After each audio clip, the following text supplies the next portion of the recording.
why the bear has a stumpy tail. Bruin, the young brown bear, was feeling very hungry.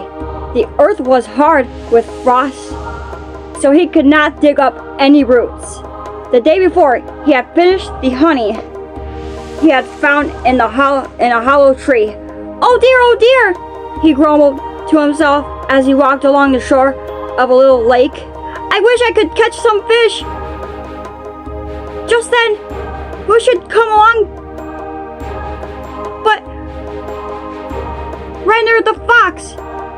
He looked happy and well fed, and his mouth he carried with a string of fresh fish.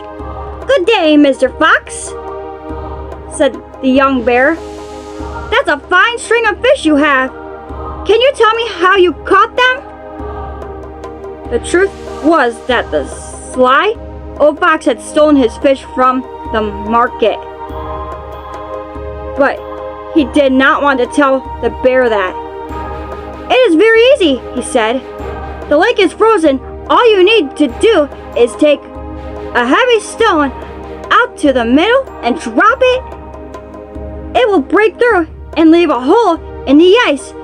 Put your long tail through the hole and wait until the fish bite it. I shall wave my tail, asked the bear. Oh no, replied the fox. That would frighten the fish.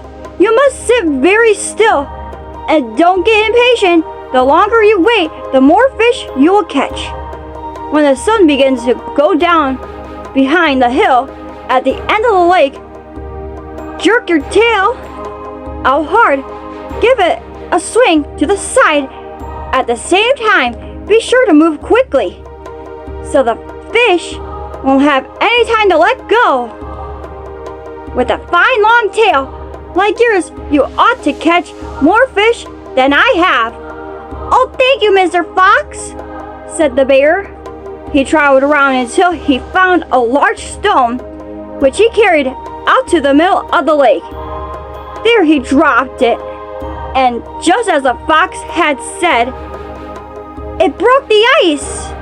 The young bear dropped his long fluffy tail through the hole and sat down to wait. After a while, his tail began to sting. It must be the fish biting, he thought. But it was just cold. It was just a cold. For there were no fish in the little lake, as the fox very well knew. I'd like to jerk my tail out and see if I caught any fish, said the bear to himself. But Mr. Fox said to wait until the sun was sinking behind the hill. So he sat until the sun began to go down. Night will soon be here, he said to himself. Now just what was it that Mr. Fox told me to do? Jerk it out hard and give it a swing to the side?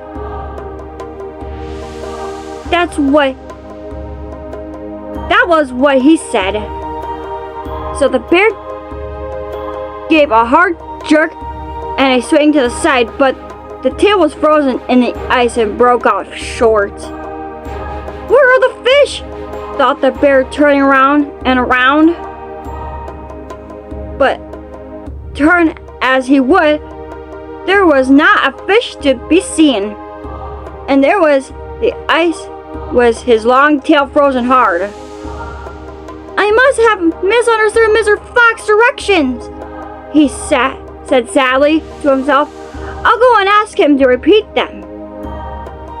But now that I have only a stump for a tail, I couldn't catch any fish with it. When he reached to the shore, there was no sign of the fox, who was safe at home, making his supper of the stolen fish. Just then, the young bear's mother came loping out in the forest. Where have you been? She growled. I have been looking all over for you. Winter has come. Everything is frozen up hard. should be asleep in a nice warm cave. Come along now. I found a cave where the wind can't reach us, and we can sleep there until spring comes again. But I'm hungry, said young bear. I can't go to sleep until I have something to eat. Just then his mother noticed his tail. Whatever has happened to your beautiful tail? She growled. I left it in the ice, said the young bear. Then he told his mother what the fox had told him. I suppose I have misunderstood him, he said, for I didn't catch a single fish. You didn't misunderstand him, his mother replied. Mr. Fox is not to be trusted. He doesn't mind deceiving anyone, and he loves to get others into trouble. The young bear felt very sad. He had sat all day on the ice and had lost his beautiful tail, and he had nothing to eat after all. Never mind, said his mother, seeing how badly he felt. A bear hasn't much to use a long tail anyhow. Probably you'll be more comfortable with it the way it is. Come along. There's a tree full of honey just outside the cave. I have picked out for a winter sleep. Down the forest path she looped, and the young bear followed. Soon he had eaten all the honey he could. Then he curled himself up in the nice cozy cave where the wind couldn't reach him, and slept until spring came. But ever since that time, every bear has a stumpy tail. The end.